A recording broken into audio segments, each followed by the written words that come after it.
Alrighty, so I have 7 more articles for you today, and these are all from LGBTQ Nation. Kind of fitting for the first day of Pride. I just wish that most, if not all, of these articles were good news. But let's start in order. So let's start with May 27th. Utah study on trans youth care, extremely inconvenient for politicians who ordered it. The state's ban on gender-affirming pediatric care cannot be justified by science, a 2-year review concluded. So you can kind of figure it was the Republicans who wanted a scientific study to back up their bigotry, and then got upset when it actually didn't. Okay. In 2022, Utah Governor Spencer Cox was the rare Republican governor who seemed to truly care about the well-being of transgender kids.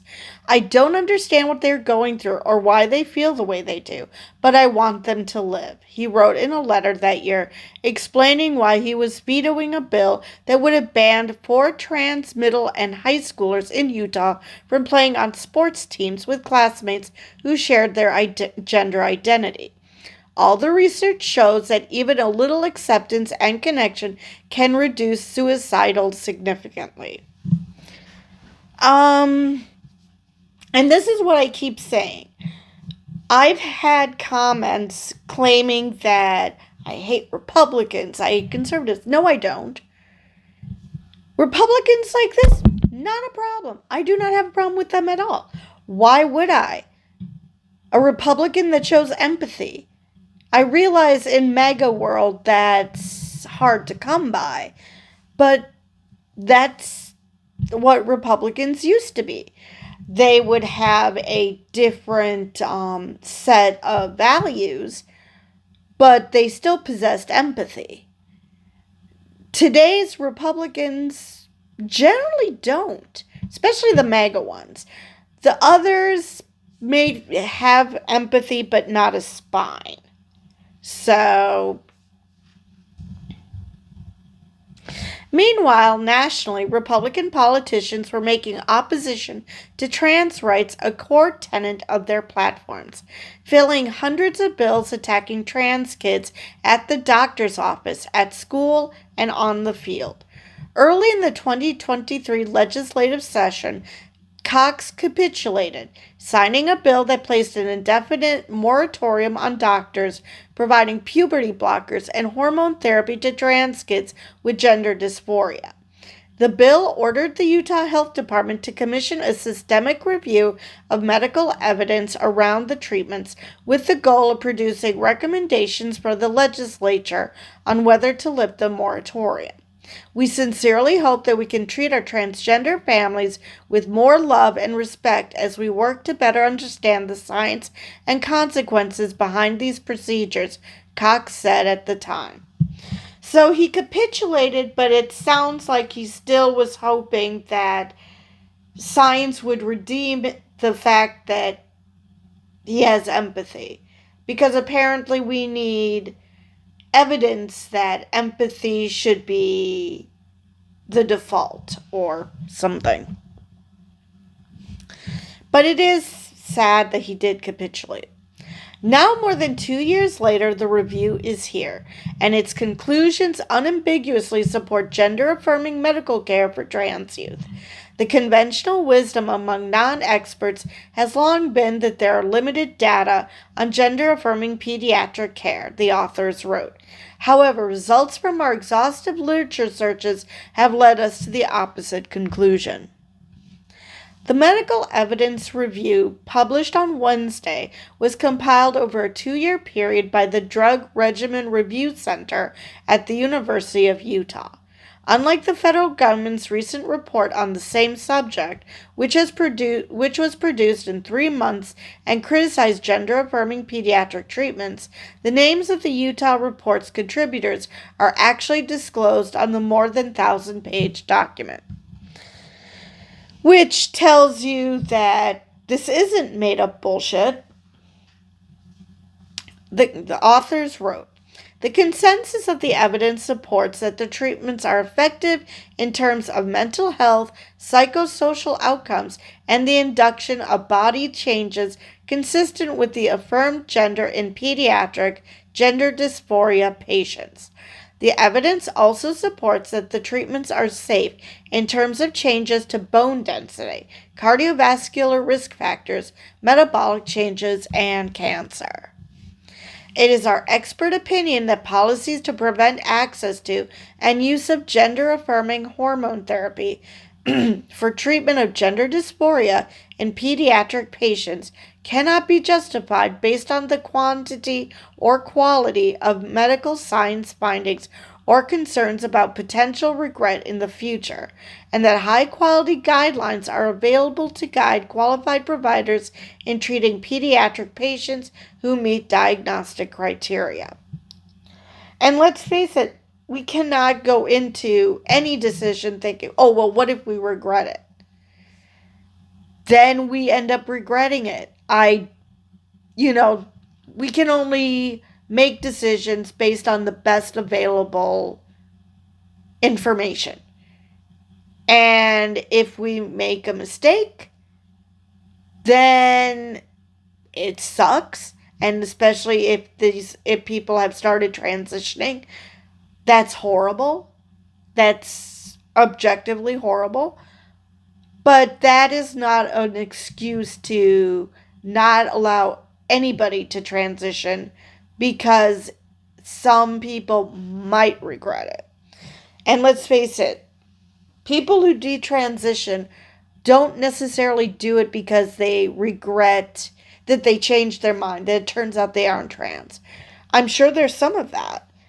But a lot of them are also doing it because they're like, fine, I'll detransition because I just can't handle the people around me hating on me for being who I am.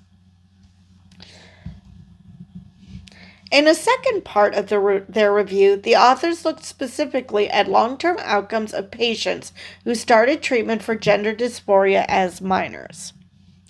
Overall, there were positive mental health and psychosocial functioning outcomes, while gender-affirming treatment showed a possible protective effect in prostate cancer in transgender men and breast cancer in transgender women. There was an increase in some specific types of benign brain tumors. There were increased mortality risks in both transgender men and women treated with hormonal therapy, but more so in transgender women. Increased risk of mortality was consistently due to increase in suicide, non-natural causes, and HIV/AIDS. Patients that were seen at the gender clinic before the age of 18 had a lower risk of suicide compared to those referred as an adult. Submitted with the review was a set of recommendations compiled by advisors from the state's medical and professional licensing boards, the University of Utah, and a Utah nonprofit hospital system on steps the state legislature could take to ensure proper training among gender-affirming care providers in the event it decides to lift the moratorium. But according to the Salt Lake Tribune, legislators behind the ban are already dismissing the findings they asked for. In response to questioning from the Tribune, Representative Katie Hall, who co-sponsored the 2023 ban, issued a joint statement with fellow Republican State Representative Bridger Bollinger, the chair of the legislature's Health and Human Services Interim Committee, that dismissed the study's findings. We intend to keep the moratorium in place, they told the Tribune. Young kids and teenagers should not be making life-altering medical decisions based on weak evidence. It's the evidence you asked for, you dumb fucks. Proof that they never actually cared what science actually says. They've decided that they know best for everybody else how one should live their life. And they just commissioned this study just for shits and giggles, just in hopes that they would turn out to be right, so they can point and say, see, we have a reason to believe science agrees with us. And when science didn't agree with them, they're like, oh no, this is weak evidence. And it's just, a lot of these kids and teenagers are not making life-altering medical decisions. Depending on how bad the gender dysphoria could be, then yeah. And puberty blockers isn't life-altering. I mean, it can be, but eggs can be frozen, sperm can be saved. It's not something that, because that's generally what people refer to when they talk about life-altering decisions. Oh, they can't make babies anymore. As if that's the gold fucking standard for being a human. Making babies. Okay, number one, not everybody cares about that. And number two, how are they going to be making babies if they're dead from suicide because they can't handle the dysphoria? Why ignore their review? Polling the legislature's statement suggests Utah was right to lead on this issue, and the public agrees. Polls show clear majority support both statewide and nationally, Hall and Bollender added in their statement. Simply put, the science isn't there. The risks are real, and the public is with us. So, they're ignoring the science and still claiming science backs them up when it clearly doesn't. And then they're deciding that they must be right because they're not the only bigots in the state. I'm sorry, what? That's just absurd. Okay, you're all bigots. That doesn't mean you're right. It just means you're bigots.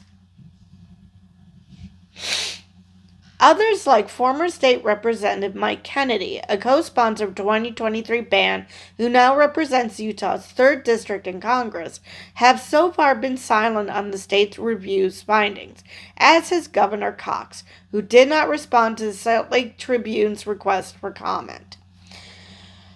Now, considering previously he was being reasonable and actually possessed empathy, I wonder if it's because of this administration that he's afraid to stick his neck out, which sucks.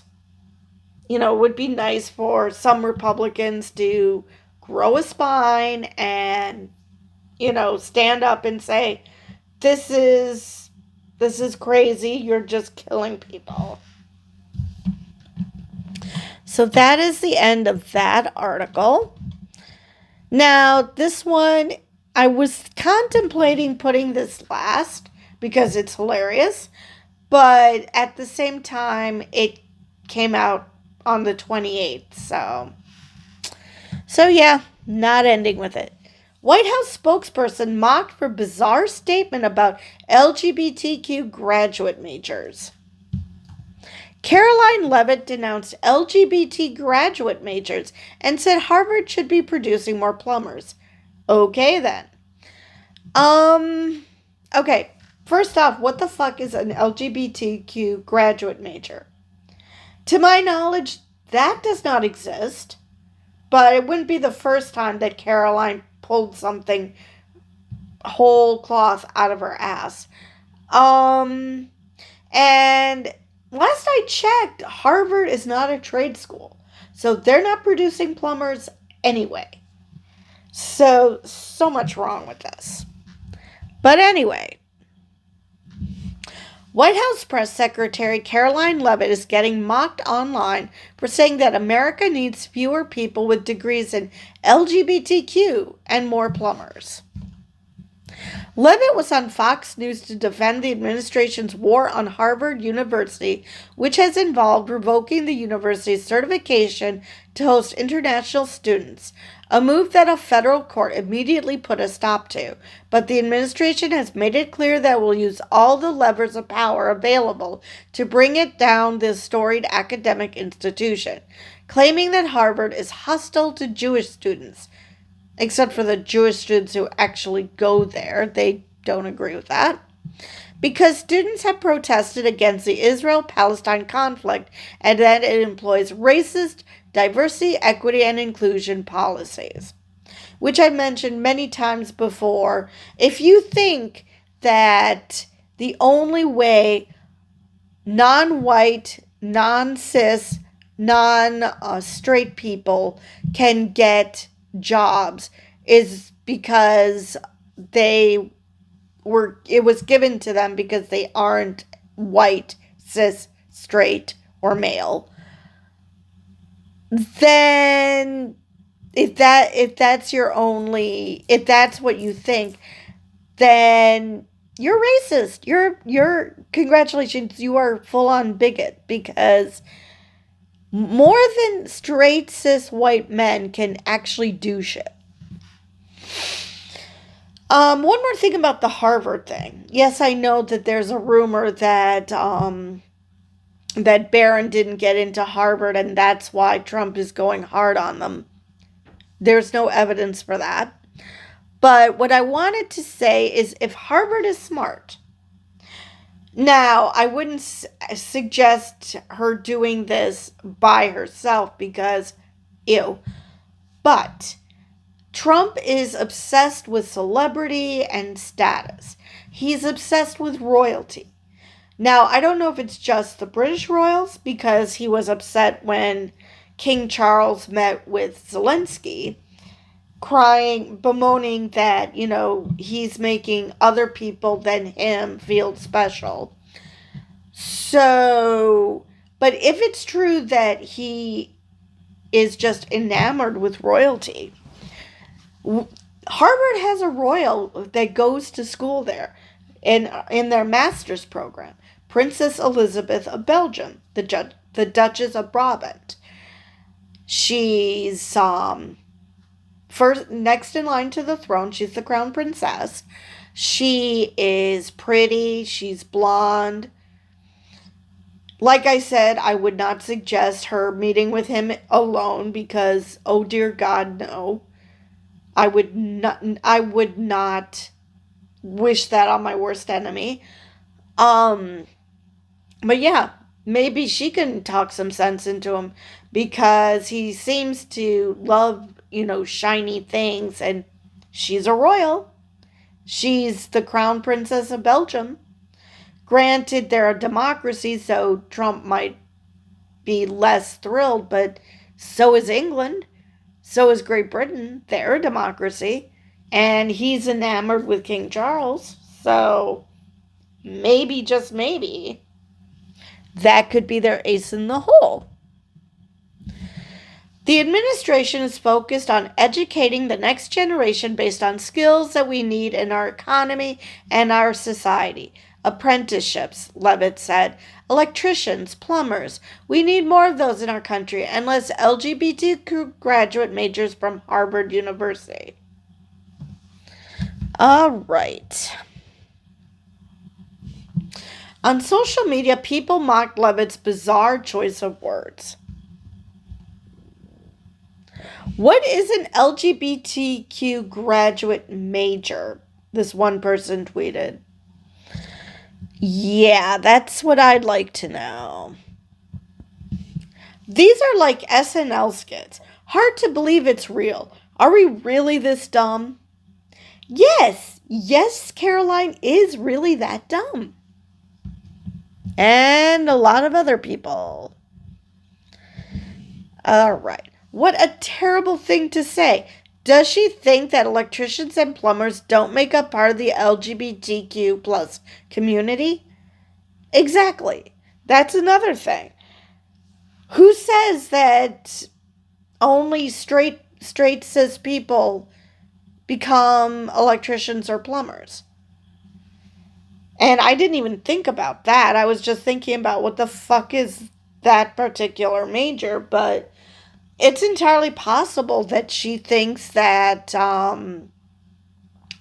only cis straight white men become electricians and plumbers, which, no, that's literally not how this works.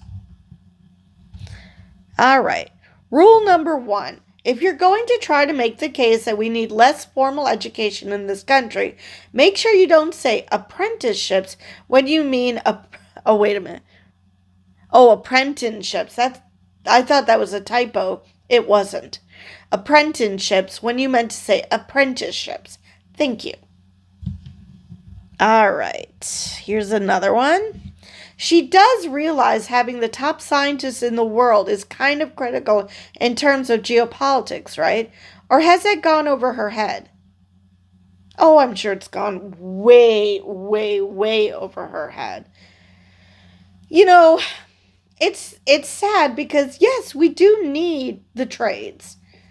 Nobody is saying we don't need that. But then making shit up about what Harvard does is just bizarre. No, let's roll with this. From now on, Trump can only hire plumbers and electricians to represent him in court. Ooh, I like that. I mean, obviously, we don't need lawyers or anything silly like that. We obviously just need electricians and plumbers. Which is why whenever MAGA needs surgery, it's the trade school plumbers they go to, not the immigrant LGBTQ Harvard-trained doctors. Exactly. Karoline Leavitt graduated from St. Anselm College. That's why she's mad at Harvard University. Less LGBTQ graduate majors.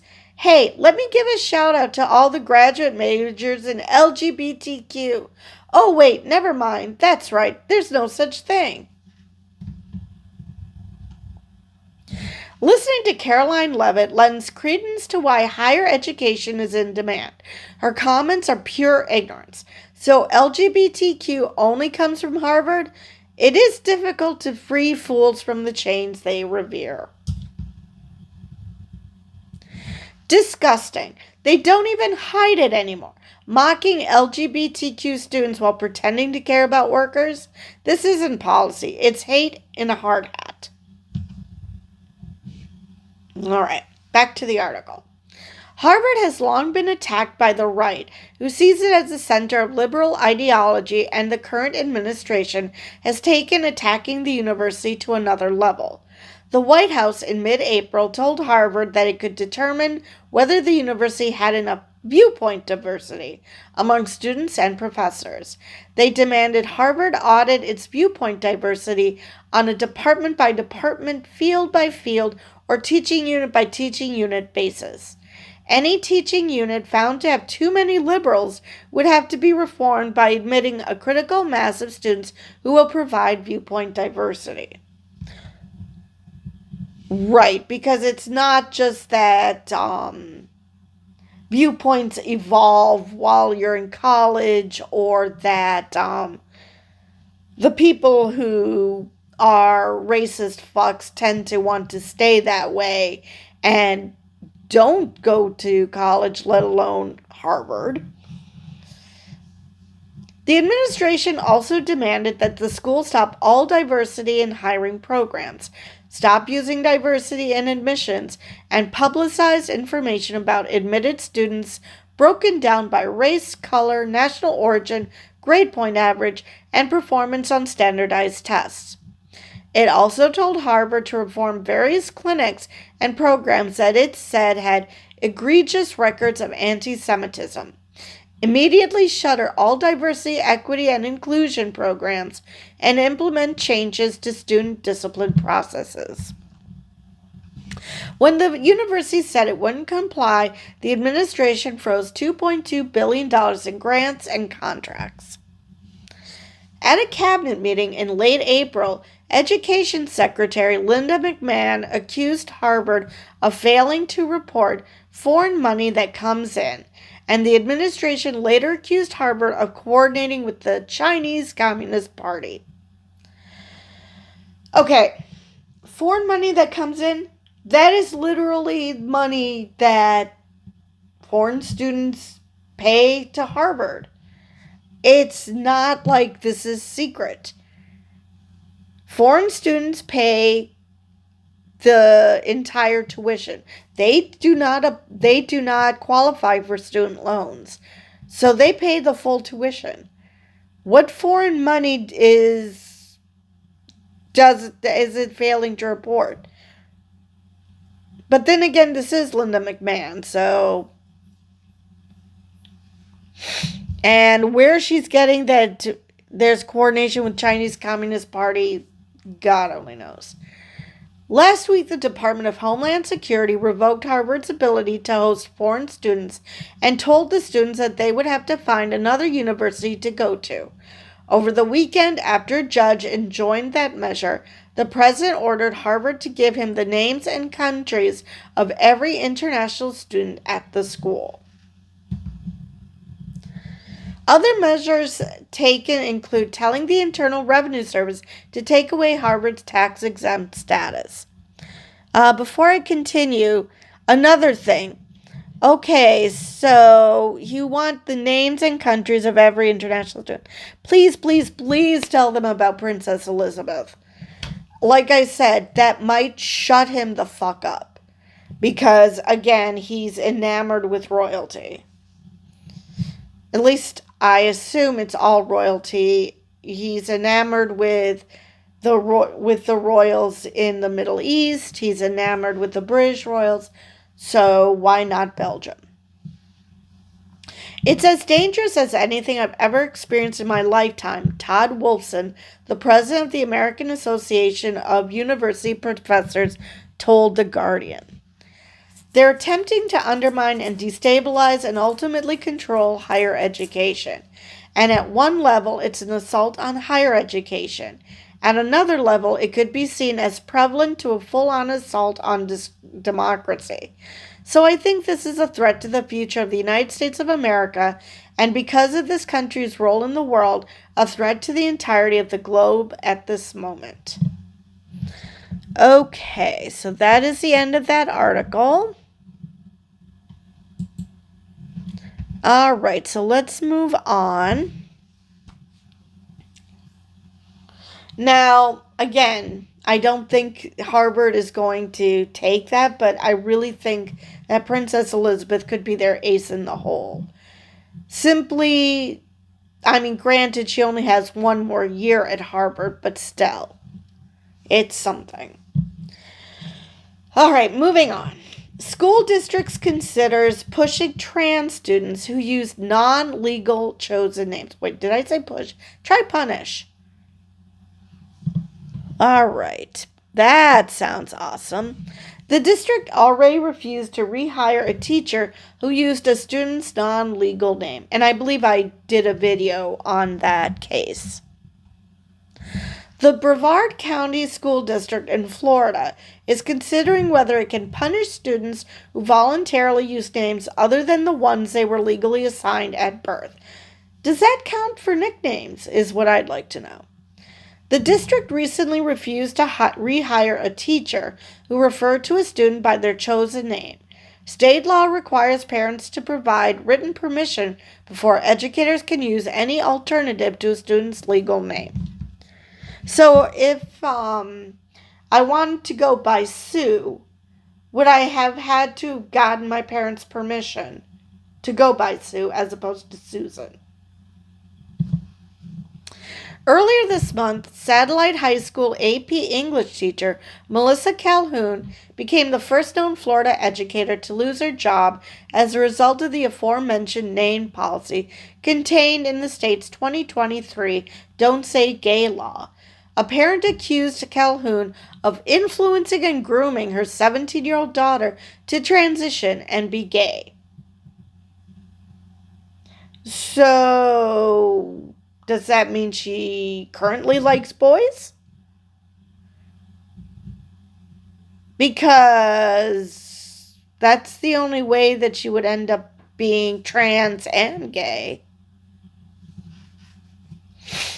Though Calhoun had been using the student's chosen name since 2022, a year before the new law forbade it. Upon notification of the new law, Calhoun told the student she could no longer use her chosen name. But Calhoun was still denied a contract renewal for breaking the law, even though the community rallied to support her.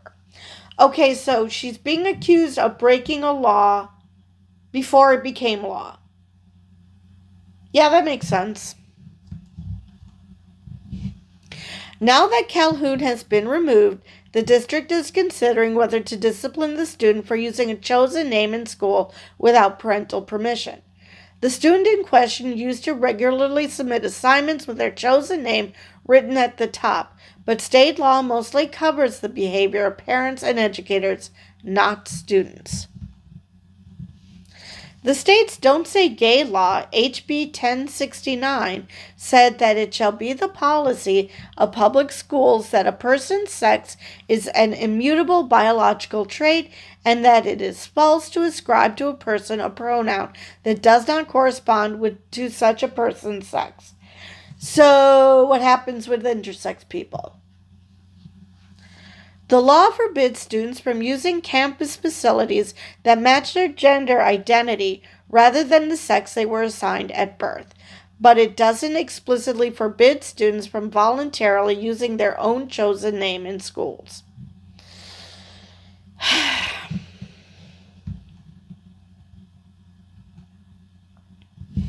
Justin Armstrong, the district's director for Systems of Support and Student Services, said that the student could be disciplined under the district's Student Code of Conduct for false reporting, willful disobedience, and insubordination. He also said the Code of Conduct could discipline students for failure to follow directions from those in authority or failure to identify oneself. Florida Today reported.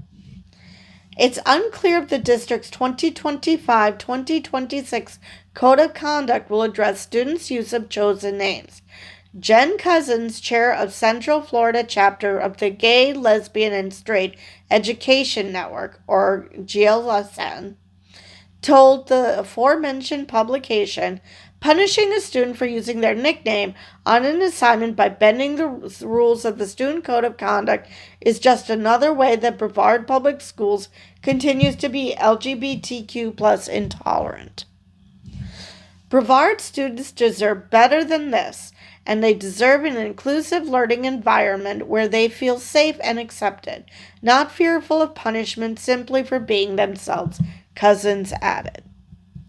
An April 2024 study from the Williams Institute found that 93% of transgender youth ages 13 to 17 in the U.S. live in states that have proposed or passed laws restricting their access to health care, sports, school bathrooms and facilities, or the use of gender-affirming pronouns. An estimated 300,100 youth ages 13 to 17 in the U.S. identify as transgender, the Institute found, though it's unclear if the student in question identified as trans. All right. So that is the end of that article.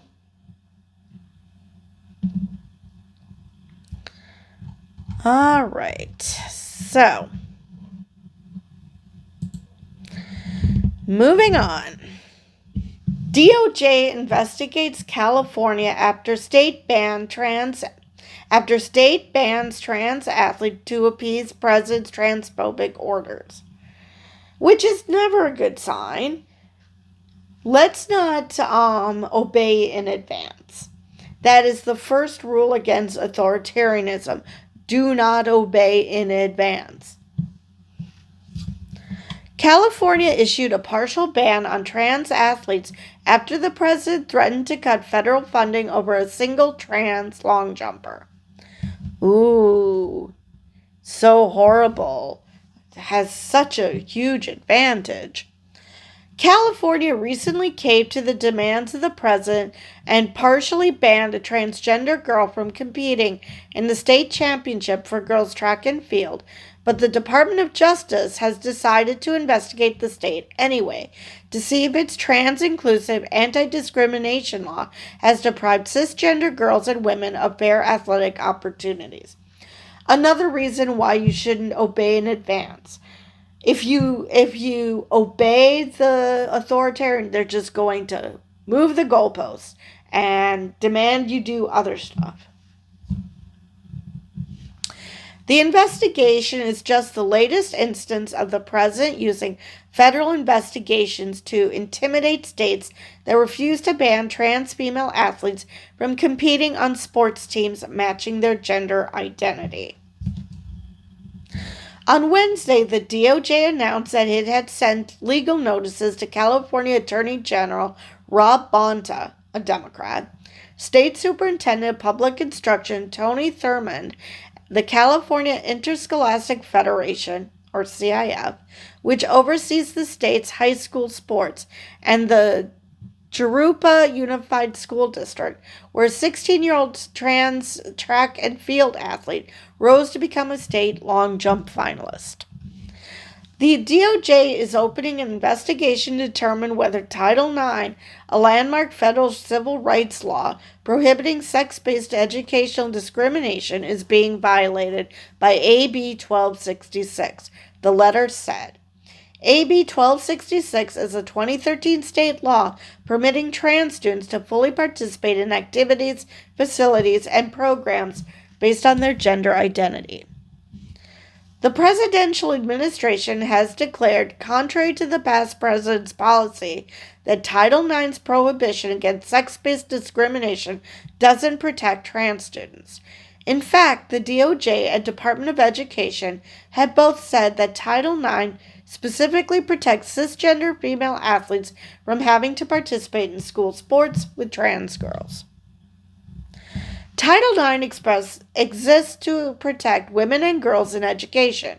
It is perverse to allow males to compete against girls and take their trophies, says Hamid K. Dillon, Assistant Attorney General for Civil Rights.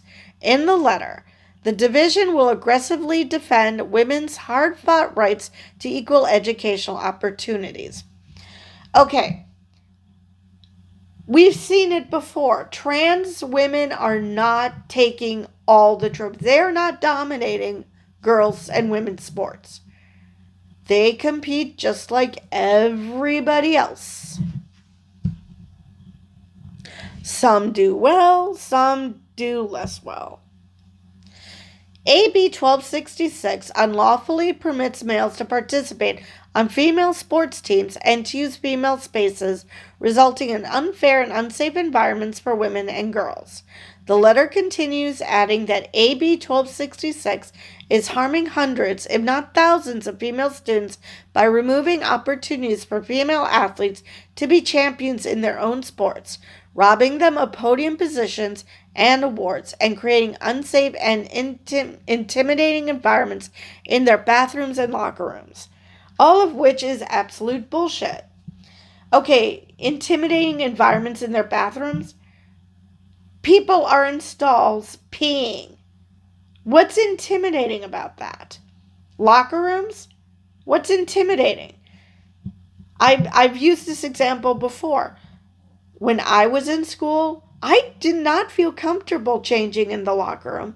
And I'm a cis woman, well, cis girl at the time, along with other cis girls. And I just did not feel comfortable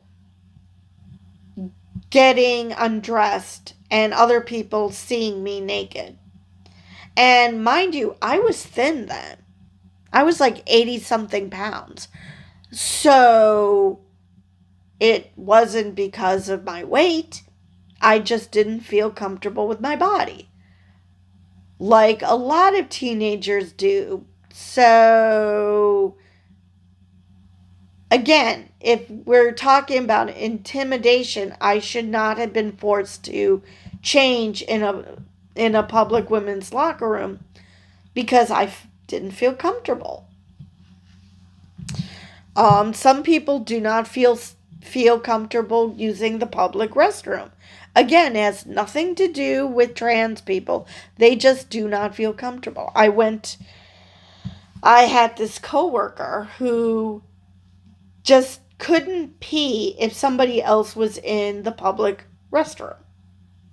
So, but if you turned on the faucet, she was okay then. It's something about hearing someone else peeing next to them that bothered her. So just turn on the faucet and everything's fine. So, but by this definition, well, she shouldn't have been forced. Well, technically she wasn't forced. We did have a staff bathroom, which was a single stall. But when you're downstairs and you're um going to the break room, we didn't have a single stall bathroom there. We had to use the Publix. Otherwise, she would have to go back upstairs to use the bathroom. So that was her choice. But she didn't complain about it. She just had issues. And, if I was in the bathroom with her, I would just get up from the toilet, pull up my pants, go to the faucet, turn it on, and she was grateful. So, yeah. Oh, yeah, I was also like 7 years older than her, so there was that too. So, of course, I would be the one to be mom. CIF recently declared that it was changing its high school track and field championship rules after the president threatened to permanently end federal funding to the state to stop a trans Jurupa Valley High School athlete from competing in the competition. So they're changing their rules in the middle of the game simply because the president is a bigoted asshole. Great. The CIF announced a pilot program that would allow any biological female student athlete who would have qualified for finals if the trans student athlete hadn't beaten them to compete in the 2025 CIF State Track and Field Championships. As a result, the trans athlete will be scored separately from cis girls and cis boys, essentially competing alone in a separate category created only for trans girls. Because there's so many of them. What the hell? What's the point of competing if you're like, okay, this is how I did? Great. Consequently, the trans student athlete will now undoubtedly win first place among trans female competitors in the state long jump championship, as she's the only one competing. Because, we have so many trans students who are stealing positions from cis people. Under the CIF's pilot program, a first place victory will also be awarded to a cis girl and a cis boy.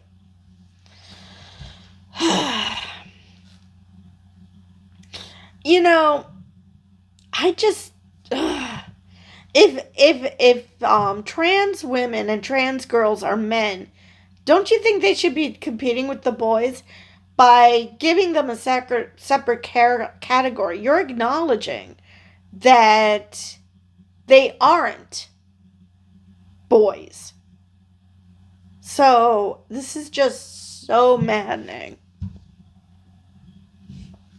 California Governor Gavin Newsom, Democrat, who recently said it's deeply unfair to allow trans female athletes to compete with other girls, praised the CIF's ruling as reasonable, respectful, and thoughtful. All right. So this trans girl gets to compete all by her little self because people are scared that she might beat cis girls. Alrighty then.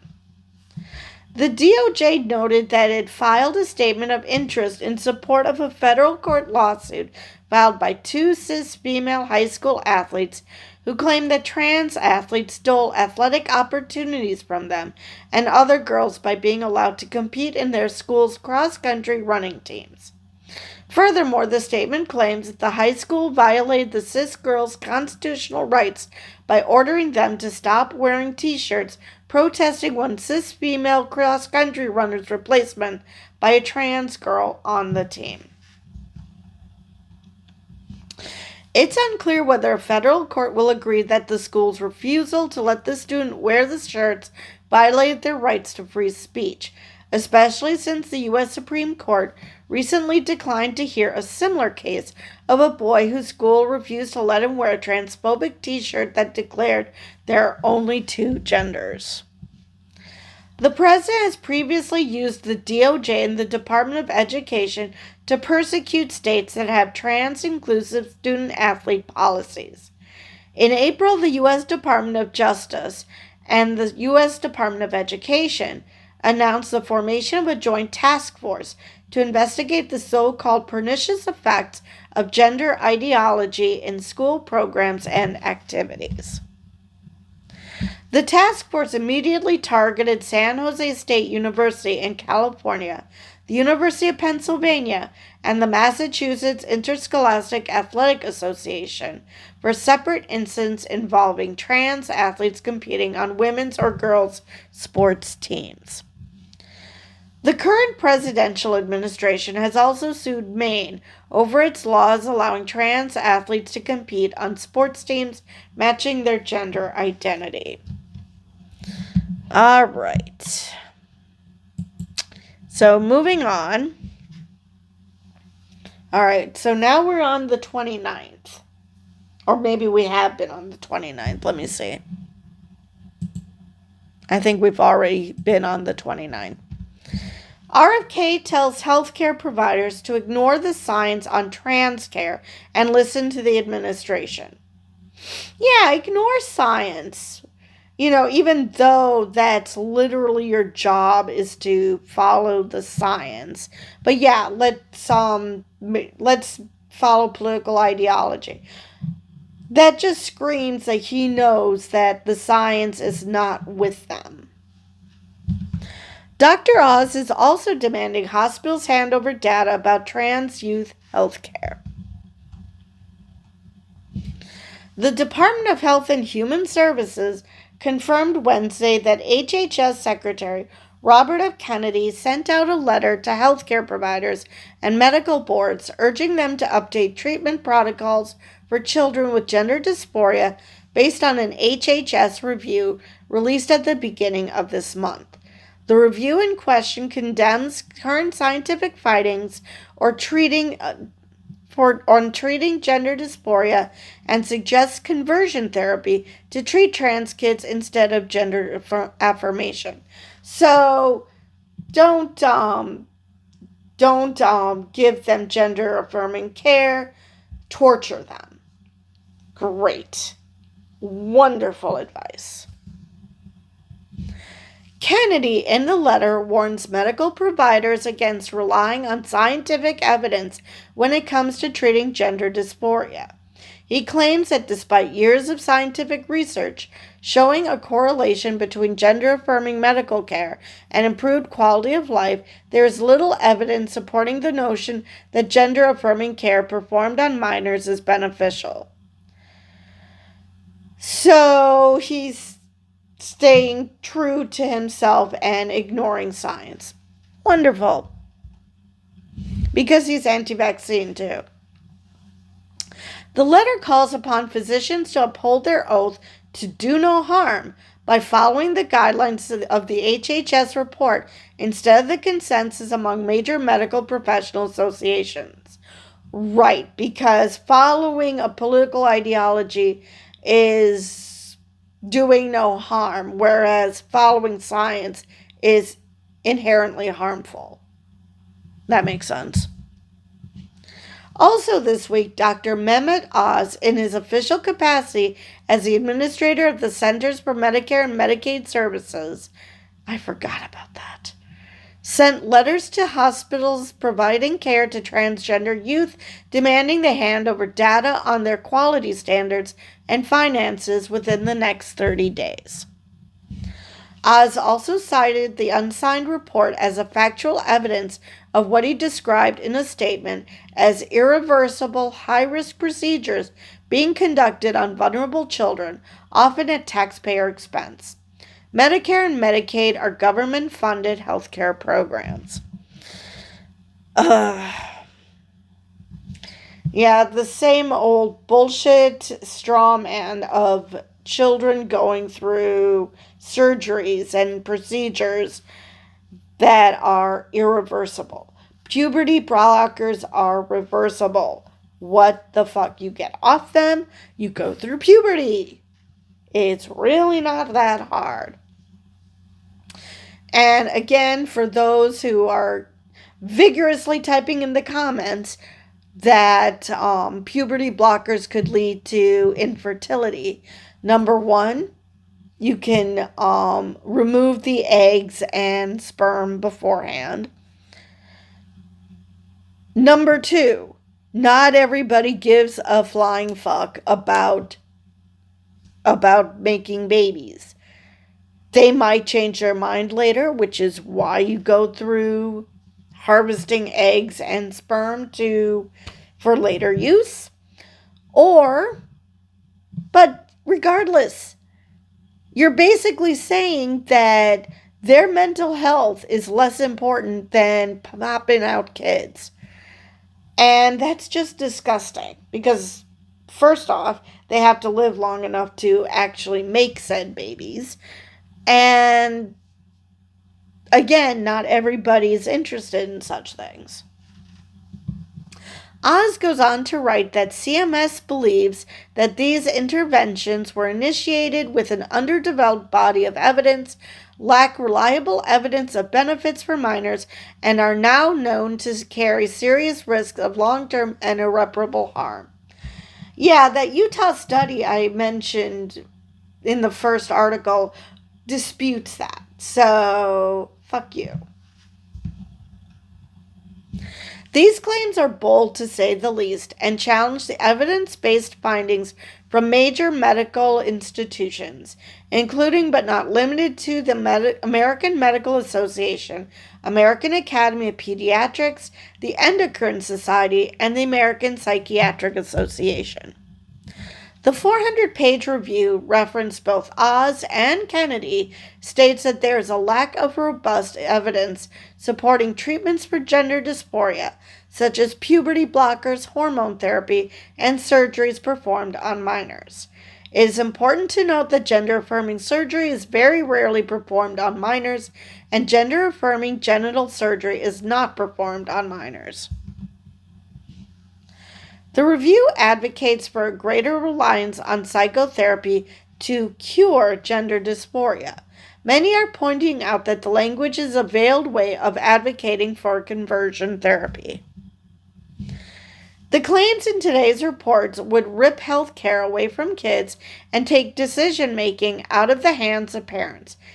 Oddly enough, a lot of these people are also parents' rights advocates, but somehow it's not parents' rights when they disagree with what the administration wants. It promotes the same kind of conversion therapy long used to shame LGBTQ plus people into hating themselves for being unable to change something they can't change. Shannon Minter, legal director of the National Center for Lesbian Rights, explains. Sinead Morano-Kinney, a health policy analyst at Advocates for Trans Equality, also went on record to say the report is meant to justify dangerous practices which amount to conversion therapy, and calls the review a willful distortion of medical evidence intended to stoke fear about a field of safe and effective medicine that has existed for decades. All right, so that is the end of that article. Now, let's go back to this idea about how if a trans woman or trans girl goes into the correct bathroom, the girls' or women's bathroom, that somehow that will make cis women and girls uncomfortable, assuming that they even know that they're sharing a bathroom with a trans person. This article puts that to its logical conclusion. And what I've mentioned is when I talk about Nancy Mace, how I really, really, really want a trans man in Congress. So, to the article. Trans man uses women's restroom to follow the law. Police detained him for it anyway. Well, duh, because if the police think that this trans man is a man, then that blows the bigots' argument out of the water that you can tell and that we're just protecting women. No one was in the restroom while he was peeing, but then a man busted in and demanded he leave immediately. Then things got worse.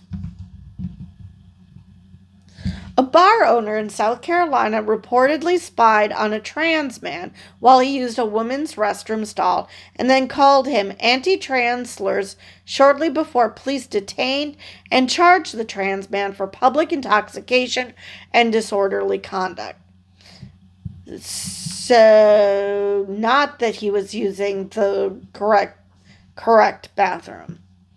The trans man, who said he was sober and not creating a disturbance on the night in question, shared his experience on the video sharing platform TikTok and is now crowdfunding his move to California, where he expects to feel safer.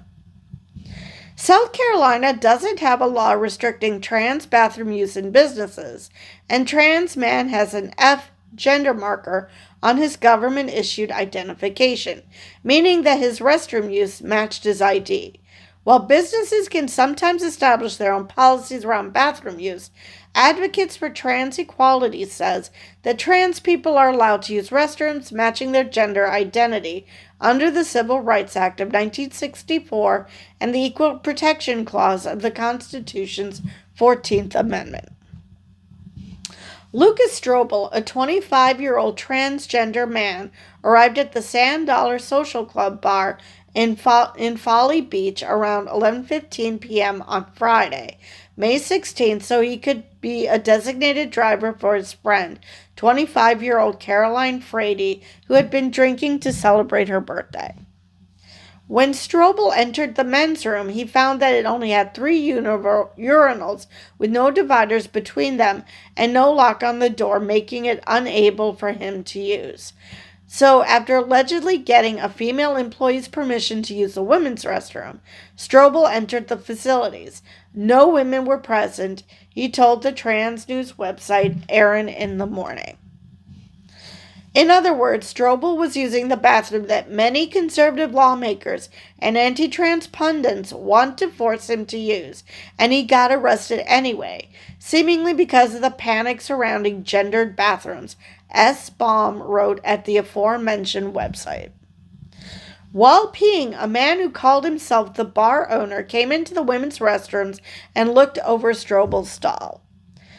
"They're looking over the top at the stall at me without my clothes on," Strobel said in the video. "They can fully see me naked other than me having my shirt on, and they start screaming that there's a man in here."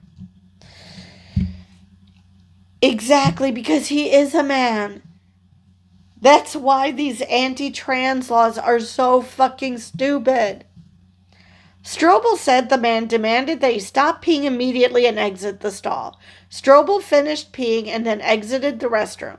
He then said that the bar owner began pushing him out of the bar while calling him a fucking weirdo, while the aforementioned female employee allegedly shouted transphobic slurs. Wait a minute, but she's the one who gave him permission.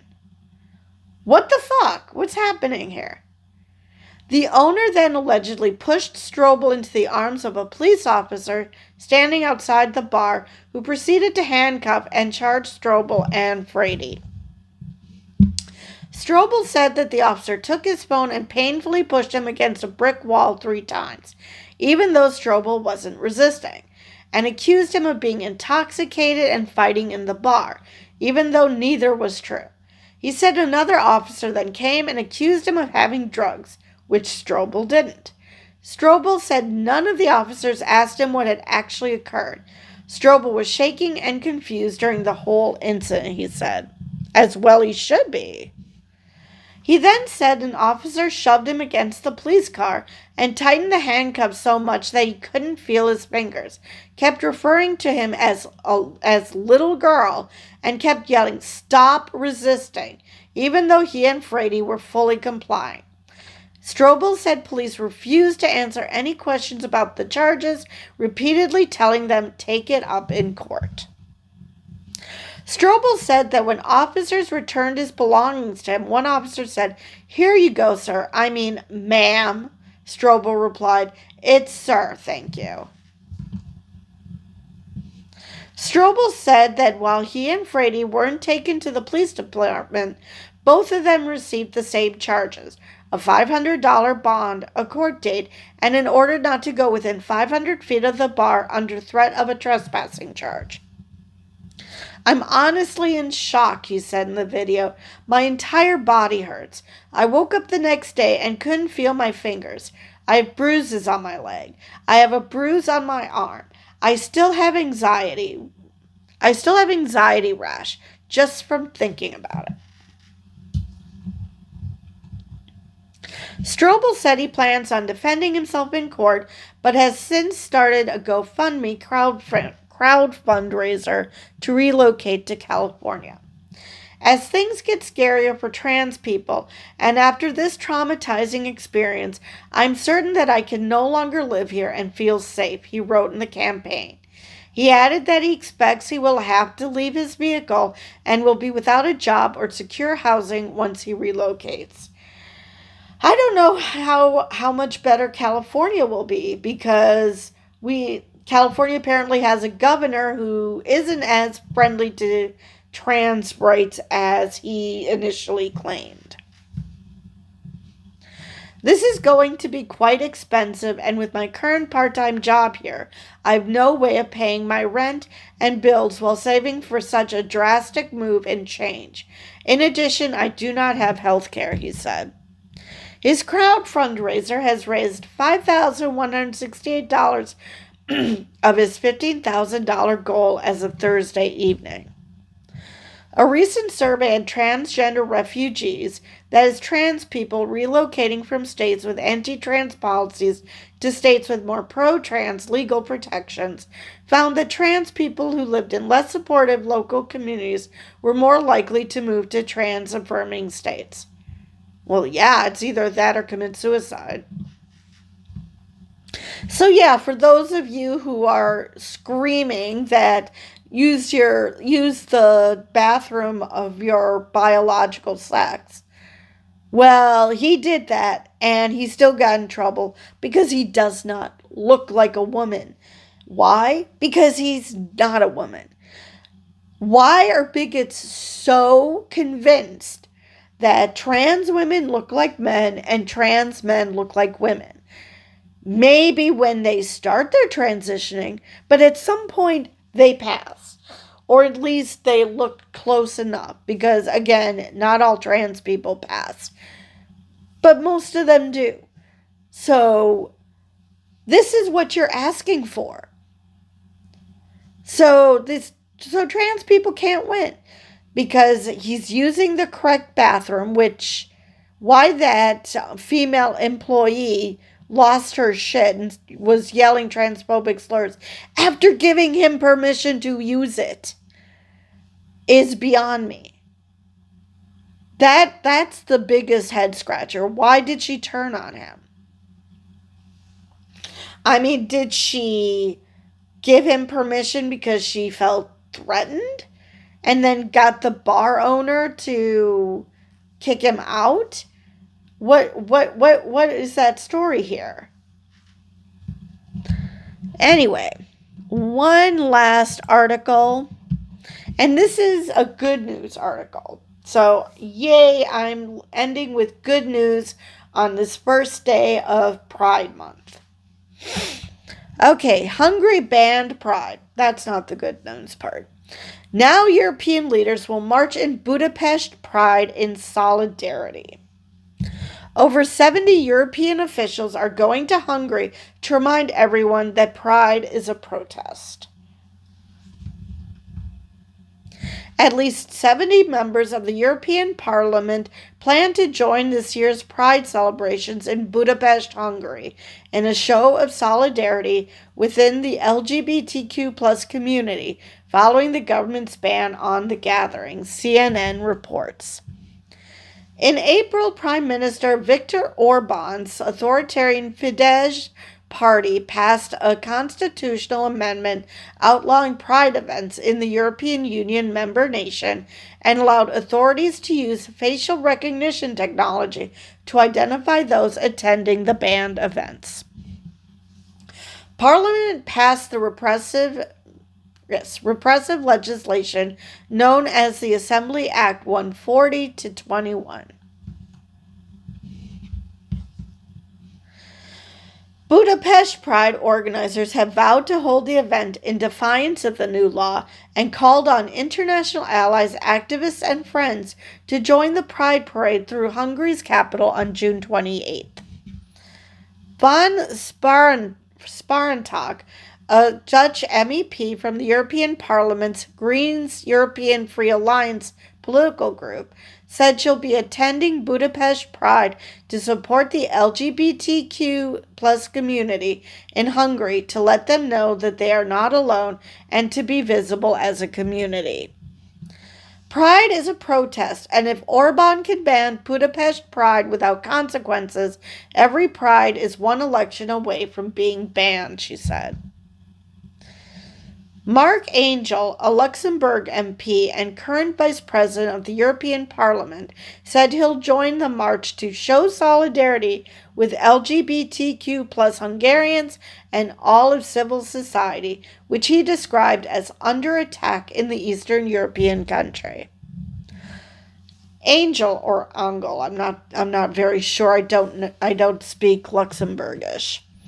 Added he'll be defending the right to assemble as a fundamental European right and hopes to show Hungarians who believe in democracy and in Europe that they are not alone. The vows of solidarity coincide with the release of a signed letter from a group of 20 European member nations condemning the anti-LGBTQ+ legislation. The signatories called on the European Commission to expeditiously make full use of the rule of law toolbox at its disposal if the law isn't overturned. Those mechanisms could include stopping EU funding to Hungary and enacting an infringement procedure against the country for failing to implement EU law, according to Angel. The lawmakers also condemned the use of facial recognition software to identify people attending Pride. Nations including Germany and France said they're concerned by the implications of these measures on freedom of expression, the right to peacefully assemble, and the right to privacy. Because, what the hell? Respecting and protecting the human rights and fundamental freedoms of all peoples, including LGBTQ+ persons, is inherent in being part of the European family. This is our responsibility and shared commitment of the member states and the European institutions, the letter read. Like Russia, its ally in a politically motivated campaign against the degenerative West, Hungary has instituted gay propaganda laws prohibiting the depiction or promotion of homosexuality to minors. Promotion. I just love that. I mean, nobody's promoting it. Just like nobody's promoting straight sex. Nobody's promoting gay sex. Nobody's promoting homosexual lifestyle.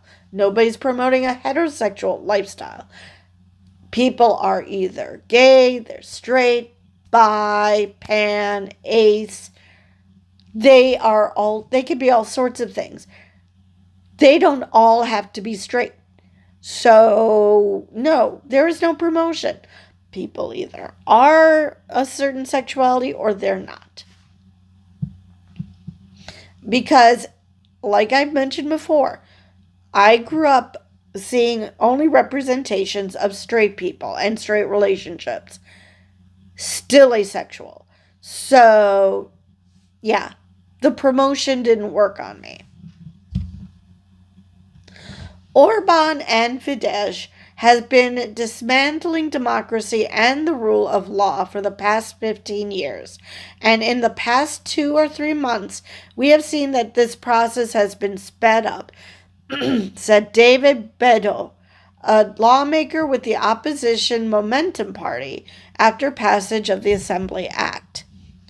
The new law inspired protesters in April to stage a gay pride peace march organized by Hungary's satirical two-tailed dog party. Participants wearing drab gray marched behind a banner reading "Illiberal Pride." Is it? I think that's what it says. Signs mocking Orban and Fidesz read, "Being uniform is cool," and "Listen to your heart, death to colors." I actually saw a meme saying that happy month where bigots yell at colors. So, yeah, that's pretty much it. The only people who are obsessed with the rainbow being gay happen to be the bigots. All right. So that is the last of the articles that I have for you. So with that, I will see you guys in the next video.